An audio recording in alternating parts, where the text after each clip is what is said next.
Assalamualaikum warahmatullahi taala wabarakatuh.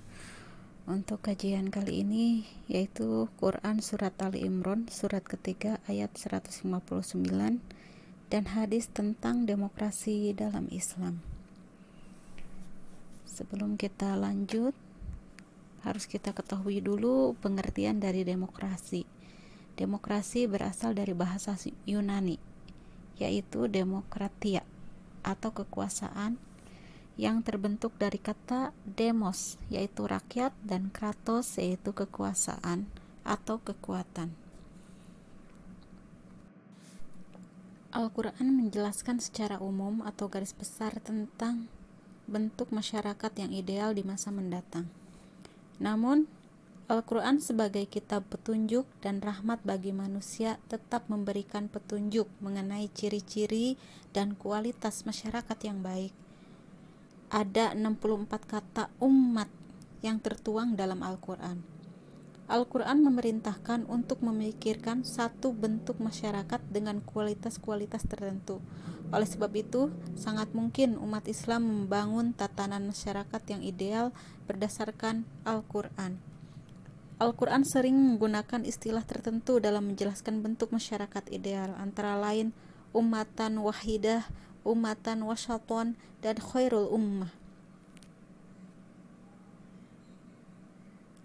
Setiap negara memiliki pemerintahan yang harus dibentuk secara demokratis. Pemerintah menjadi pengemban urusan negara yang dibentuk berdasarkan kehendak rakyat dan bekerja sejalan dengan kekuasaan yang telah didelegasikan oleh rakyat.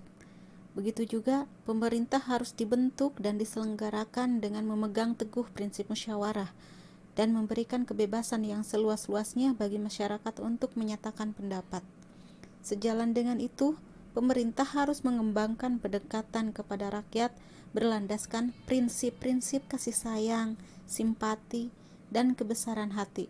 Selain itu, pemerintah harus berupaya keras menjamin ketersediaan kebutuhan pokok, keamanan, kesejahteraan, dan kemakmuran bagi seluruh rakyat.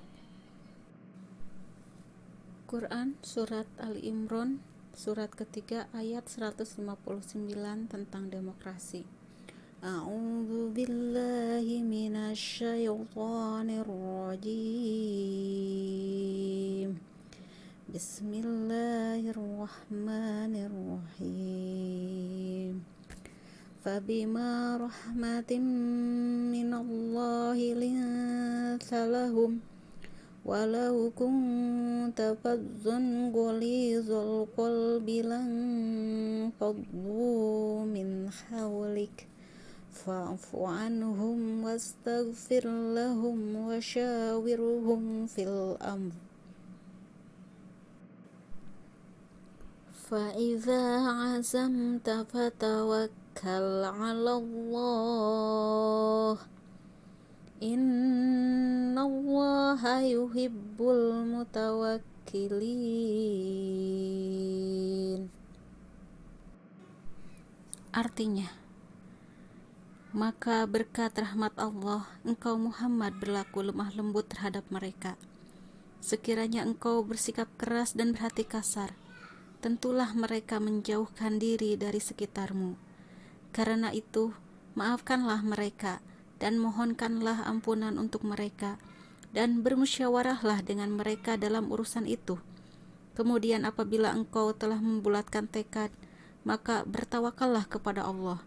Sungguh, Allah mencintai orang-orang yang bertawakal.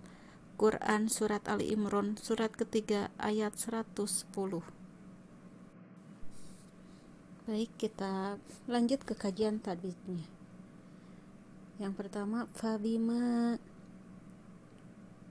hukum bacaannya yaitu mad tabi'i, alasannya huruf alif didahului fathah. Rahmatim minallah, yang digarisbawahi adalah tanwin bertemu dengan mim tasdid. Hukum bacaannya itu adalah idgham bigunnah. Alasannya karena kasrotain bertemu huruf mim. Linta, hukum bacaannya ikhfa. karena huruf nun sukun bertemu dengan huruf ta. Fadzon golizo, hukum bacaannya yaitu idhar halqi. Alasannya karena fathatain bertemu huruf ghain. Lahum wasyawir, hukum bacaannya yaitu idhar syafawi. Alasannya karena huruf mim sukun bertemu huruf waw. Yuhibbul mutawakkilin. Pada lafaz yuhibbul mutawa itu adalah alif lam komariah. Alasannya karena alif lam bertemu dengan huruf mim. Sedangkan pada lafaz al mutawakkilin, nah itu adalah mad arid disukun karena mad tabi'i dibaca waqaf. Itu panjangnya harus 6 harokat. Isi kandungan ayat. Yang pertama, Rasulullah Shallallahu Alaihi Wasallam senantiasa bertutur kata lemah lembut dan santun, baik kepada kawan maupun lawan, karena mendapat bimbingan langsung dari Allah Subhanahu Wa Taala dengan rahmatnya. Yang kedua, Rasulullah Shallallahu Alaihi Wasallam dalam kondisi apapun senantiasa menunjukkan keluhuran akhlak, meskipun dalam situasi yang genting, seperti kejadian pelanggaran yang dilakukan oleh sebagian umat Islam dalam perang Uhud.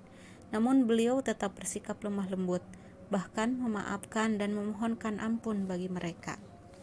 Ketiga, sikap keras dan kasar kepada pihak lain membuat masyarakat menjauh dan antipati, sehingga proses dakwah akan terhambat dan memberi hasil yang kurang maksimal. Keempat, perintah kepada Rasulullah Sallallahu Alaihi Wasallam agar senantiasa bermusyawarah dengan para sahabat dan pihak lain yang memiliki kompetensi untuk hal-hal yang perlu dimusyawarahkan, seperti masalah sosial kemasyarakatan, politik, ekonomi, dan masalah lainnya. Kelima, konsisten melaksanakan hasil musyawarah, menyerahkan hasil musyawarah tersebut dengan penuh tawakal. Yang keenam, perintah untuk saling memaafkan apabila musyawarah sudah selesai, termasuk segala hal yang tidak mengenakan musyawarah berlangsung. Sikap dan perilaku yang mencerminkan pengalaman ayat. Pertama, mengedepankan sikap lemah lembut, menghindari tutur kata yang kasar dan sikap keras kepala. Yang kedua, selalu bersedia memberi maaf dan berlapang dada kepada orang yang berbuat kesalahan. Yang ketiga, berusaha memecahkan masalah umat dengan cara bermusyawarah. Yang keempat, menghargai pendapat orang lain dan tidak memaksakan kehendak dalam bermusyawarah. Yang kelima, berusaha konsisten dengan hasil musyawarah dan mengimplementasikan dengan penuh kesungguhan. Yang keenam, mengutamakan kepentingan bersama di atas kepentingan pribadi dan menjunjung semangat kekeluargaan serta kebersamaan. Nah, itu yang harus kita terapkan dalam kehidupan sehari-hari. Selanjutnya, kajian hadis tentang demokrasi dalam Islam. Berikut contoh hadis yang terkait dengan demokrasi dalam Islam. Az-Zuhri qala akhbarani Abu Salamah bin Abanir Rahmah anna Aisyah radhiyallahu anha zawjan Nabi sallallahu alaihi wasallam akhbarathu anna Rasulullah sallallahu alaihi wasallam ja'aha hina amarahu Allah ay yukhayyira azwajahu fabada abi Rasulullah sallallahu alaihi wasallam faqala inni dzakirul laki amrun fala alaika alla tasta'jili hatta tastamiri abawaiki wa qad alima anna abawayya lam yakuna ya'muruni bifiraqihi qalat thumma qala inna allaha qala ya ayyuhan nabiyyu qul li azwajik ila samamil ayataini fakultu lahu fafi ayyi hadha astamiru abawaya fa inni uridu Allahu wa rasulahu wad daral akhirah. Rawah Bukhari. Terjemahan hadisnya. Dari Az-Zuhri dia berkata, telah mengabarkan kepadaku Abu Salamah bin Abdurrahman bahwa Aisyah radhiyallahu anha, istri Rasulullah sallallahu alaihi wasallam, mengabarkan kepadanya bahwa Rasulullah sallallahu alaihi wasallam pernah mendatangi Aisyah ketika Allah Subhanahu wa taala menyuruhnya untuk memilih cerai atau tetap bersama para istrinya. Beliau memulai denganku. Beliau bersabda, saya hendak memberitahukan kepadamu hal yang sangat penting. Karena itu janganlah kamu terburu-buru menjawabnya sebelum kamu bermusyawarah dengan kedua orang tuamu. Dia, Aisyah berkata, beliau tahu benar kedua orang tuaku tidak akan mengizinkanku bercerai dengan beliau. Dia, Aisyah melanjutkan, kemudian beliau bersabda, sesungguhnya Allah berfirman, wahai Nabi, katakanlah di istrimu sampai selesai 2 ayat. Aisyah berkata, apakah untuk yang seperti ini aku harus bermusyawarah dengan kedua orang tuaku? Sudah tentu aku menghendaki Allah dan Rasulnya serta kampung akhirat. Hadis riwayat Bukhari. Kandungan makna hadis. 1. Rasulullah SAW selalu mengajak istri-istrinya untuk bermusyawarah dalam hal-hal penting dan sangat menghargai pendapat istri-istrinya. Kedua, Rasulullah SAW memberikan pilihan kepada istri-istrinya untuk tetap hidup bersama atau bercerai jika mereka menghendaki kemewahan duniawi. Ketiga, Aisyah radhiyallahu anha menganggap bahwa persoalan yang ditawarkan Rasulullah SAW bukan masalah yang perlu dimusyawarahkan karena merupakan perintah Allah yang harus diikuti orang beriman. Keempat, Aisyah radhiyallahu anha lebih mencintai Allah dan Rasulnya serta kehidupan akhirat dibanding kemewahan duniawi dan meyakini kedua orang tuanya tidak akan setuju jika ia bercerai dengan Rasulullah SAW hanya karena alasan materi. 5. Aisyah radhiyallahu anha merupakan istri yang paling pertama ditawarkan pilihan tentang hal tersebut sebelum istri-istri yang lain. Yang keenam, Rasulullah SAW mengajarkan untuk bersabar dan tidak terburu-buru dalam memutuskan perkara yang penting. Sikap dan perilaku yang mencerminkan pengalaman hadis. 1. Berusaha memecahkan masalah umat dengan cara bermusyawarah. 2. Menghargai pendapat orang lain tanpa membedakan jenis kelamin dan status sosial.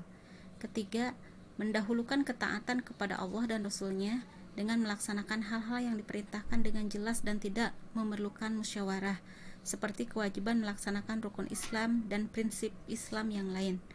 Keempat, berusaha bersabar dan tidak terburu-buru dalam memutuskan perkara yang penting. Nah, begitulah untuk materi tentang demokrasi, mudah-mudahan bermanfaat untuk kita semua. Ketemu lagi di materi berikutnya.